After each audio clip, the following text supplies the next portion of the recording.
Oke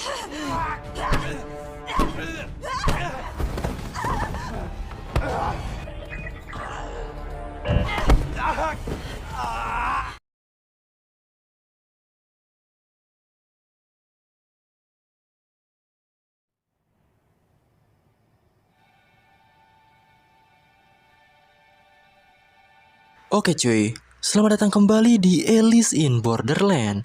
Adegan dibuka dengan Arisu yang sedang jongkok dan merenung. Si gadis pendaki yang mulai sekarang kita sebut saja Usagi keluar dari zona aman. Arisu menganggap dirinya telah membunuh si wanita yang jadi pengejar. Usagi berkata bahwa semua orang dipaksa ikut ke dalam permainan, jadi ini bukan salah siapapun. Arisu mempertanyakan tentang semua hal ini. Usagi pun tak tahu, tapi dia sendiri takjub karena bersedia melakukan apapun untuk bertahan hidup. Dia menoleh pada Arisu, berkata kalau tak mau melakukannya, maka mati saja. Usagi meninggalkan Arisu yang masih depresi. ことまでして生き残りたいの。嫌なら死ねばいいのにね。 Sementara di dalam, si pria berambut putih merogoh pakaian si pengejar dan menemukan sebuah kertas yang berisikan gambar tidak jelas.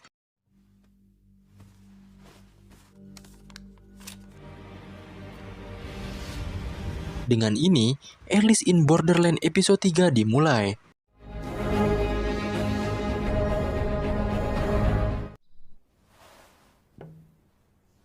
Si Buki sedang bercermin, kemudian dia mengungkap bahwa visanya akan habis hari ini. Dia mulai mengenang kembali usaha-usahanya demi bekerja di perusahaannya. Bahkan hingga dia rela bercinta dengan atasannya demi promosi, walaupun dia membenci hal itu. Dia pun bertekad untuk bertahan dan kembali ke dunia asalnya.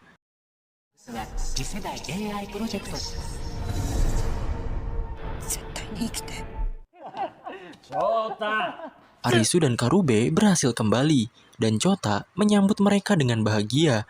Kemudian, setelah luka Karube selesai diobati, dia mengonfirmasikan kalau mereka harus pergi ke beach atau pantai.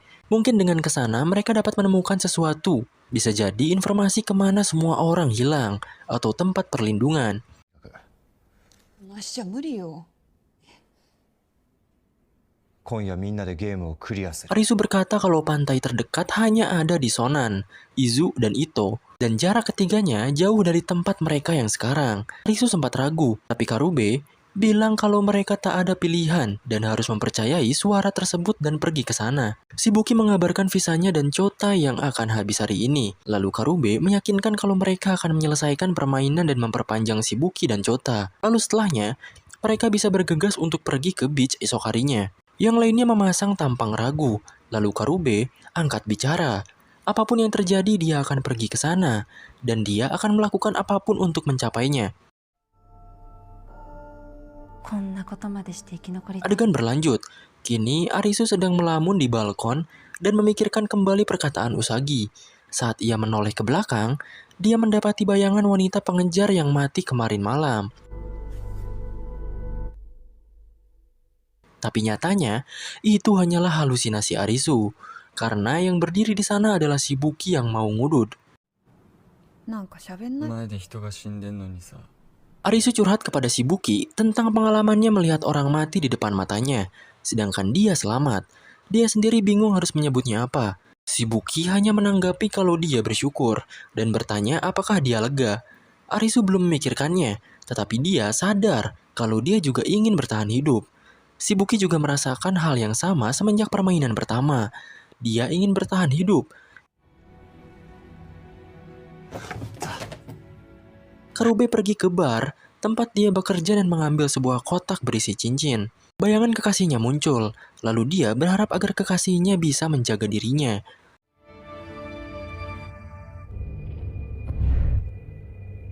Malam telah tiba, dan Arisu beserta Chota dan si Buki tengah menunggu kedatangan Karube. Karena lama, si Buki lantas mengajak Chota untuk pergi duluan. Tetapi akhirnya Karube pun tiba. Karube minta maaf, tapi Chota tiba-tiba marah. Karube bingung dan meminta Chota untuk tidak marah. 後がないんだぞ。そんな怒んなよ。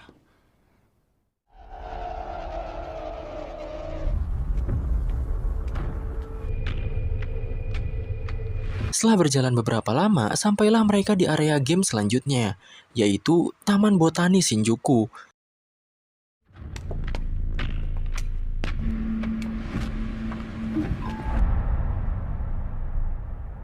Kini mereka dihadapkan pada berbagai macam perkakas dan juga sebuah kacamata yang terlihat canggih. Pendaftaran pun dimulai. Kemudian mereka diminta untuk mengenakan kacamata dan pergi ke taman botani. Arisu memakainya duluan, kemudian disusul oleh yang lainnya. Pendaftaran ditutup, dan genre beserta tingkat kesulitan game diberitahukan. Kali ini, game yang akan mereka mainkan berupa 7 hati, dan game hati merupakan game pengkhianatan yang mempermainkan hati orang. Oke, jadi tema game kali ini adalah petak umpet. Aturannya adalah satu orang jadi serigala, kemudian sisanya menjadi domba. Apabila ditemukan oleh serigala, maka akan jadi serigala yang berikutnya. Syarat selesainya, siapapun yang jadi serigala sampai akhir, maka dialah pemenangnya. Batas waktunya 15 menit, dan setelah habis, maka kalung di leher semua domba akan meledak. Dan yang tersisa hanyalah serigala yang jadi pemenang. Orang yang ditunjuk jadi serigala pertama adalah Chota, dan permainan pun dimulai. Chota panik dan berusaha melepaskan kacamatanya. Arisu mencegah dan berkata kalau kalungnya bisa meledak kalau dipaksa. Chota menatap Arisu, dan status serigala pun berpindah padanya. Arisu menatap Karube, dan statusnya pun berpindah lagi. Mereka menyadari kalau game ini punya kelemahan, jadi yang sembunyi adalah serigala, bukan domba. Karena dia harus mempertahankan statusnya sampai akhir permainan. Status serigala berpindah pada Shibuki. Dia mengambil palu dan tiba-tiba kabur.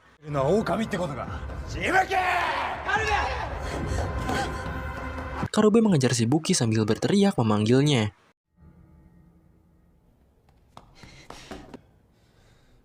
Shibuki terus berlari, kemudian bersembunyi di balik pepohonan rindang yang gelap.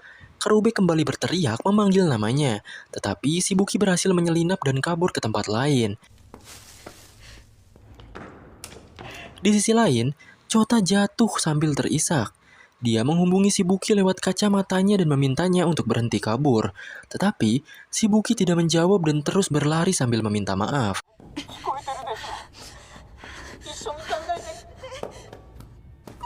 Tapi akhirnya, dia pun tersandung dan Karube menemukannya. Karube mencoba menyerang dengan pisaunya, tetapi Shibuki berhasil menghindar. Pisau Karube ngestak. Dia mencengkram baju Shibuki supaya tidak kabur. Shibuki melakukan perlawanan. Dia menghantam tangan Karube dengan batu sampai dia melepaskan cengkramannya. Saat Karube jatuh, tidak disengaja dia bertatapan dengan Shibuki dan status serigalanya pun berpindah padanya. Karube berusaha untuk melarikan diri, tetapi dengan segera Shibuki menghantam bagian perut Karube yang terluka dengan batu berkali-kali. Karube berhasil melepaskan diri, tetapi kemudian Arisu muncul dan memanggilnya. Karube menatap Arisu, dan kini dia yang menjadi serigalanya.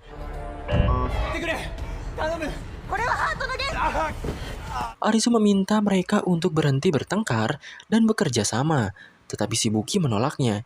Arisu kabur dan Shibuki berusaha mengejarnya.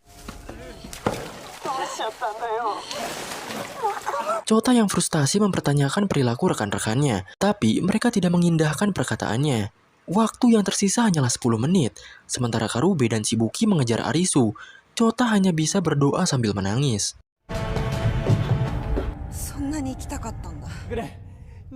Arisu terus berlari, hingga pada akhirnya, dia berhasil dihadang oleh Shibuki.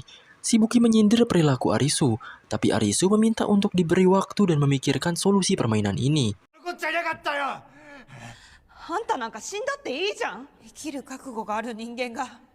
Shibuki membantah dan berkata bahwa Arisu hanya ingin menjadi satu-satunya yang bertahan. Dia menganggap kalau Arisu yang hidup setengah hati tidak layak untuk hidup. Karube pun sudah putus asa, berkata memang sudah tidak ada harapan lagi untuk mereka.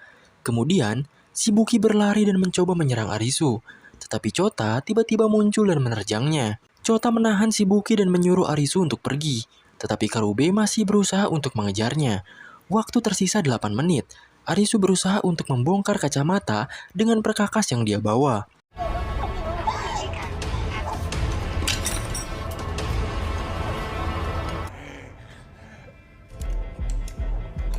Arisu terus-terusan mencoba, tetapi segala usaha yang dia lakukan berakhir sia-sia. Tepat sebelum dia mencoba untuk memotong kalung di lehernya dengan tang, dia teringat kembali pada si wanita pengejar telah mati. Arisu menjatuhkan tangnya. Dia sudah kehabisan cara. Yang dia bisa lakukan sekarang hanyalah meminta maaf dan bersembunyi. Flashback pun dimulai.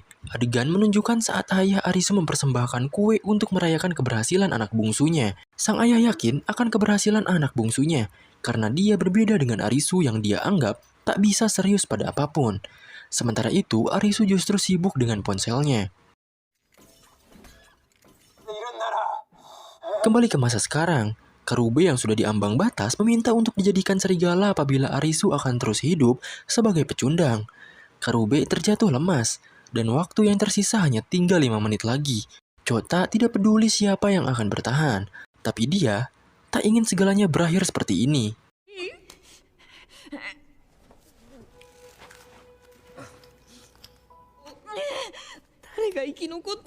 Karube yang sudah terluka parah meraih cincinnya, mengenang kembali sang kekasih yang terus mendukungnya.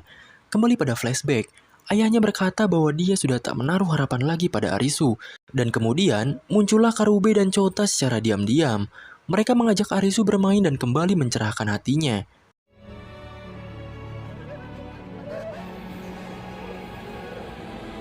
Arisu tersenyum melihat kedua sahabatnya.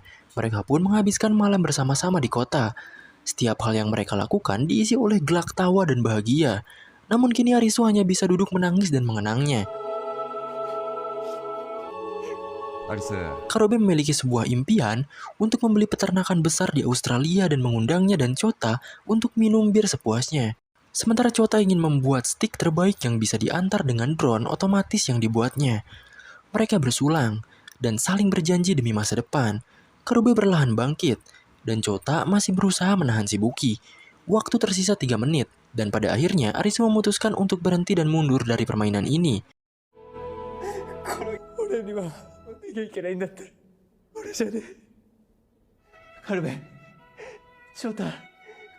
Arisu memanggil Karube dan Chota, kemudian berlari mencari mereka. Dia terus memanggil-manggil sahabatnya, tetapi mereka sama sekali tak menjawab dan malah bersembunyi.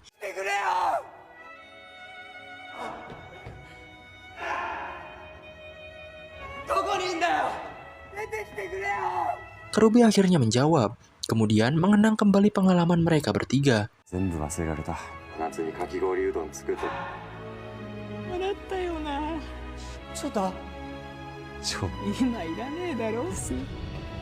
Di ambang akhir waktu, Chota meminta Arisu untuk hidup untuk mereka.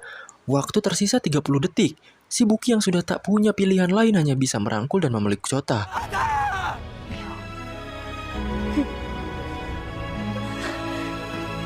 Waktu tersisa 29 detik. Arisu akhirnya menemukan Karube. Chota meminta maaf pada si Buki. Dan di 10 detik terakhir, sembari tersenyum Karube menyampaikan terima kasih terakhirnya.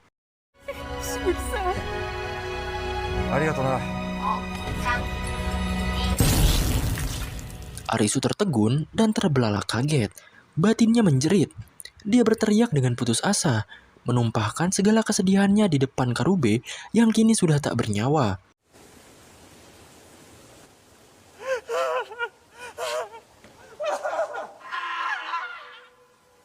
Dengan suasana sedih dan pilu, episode ini pun berakhir.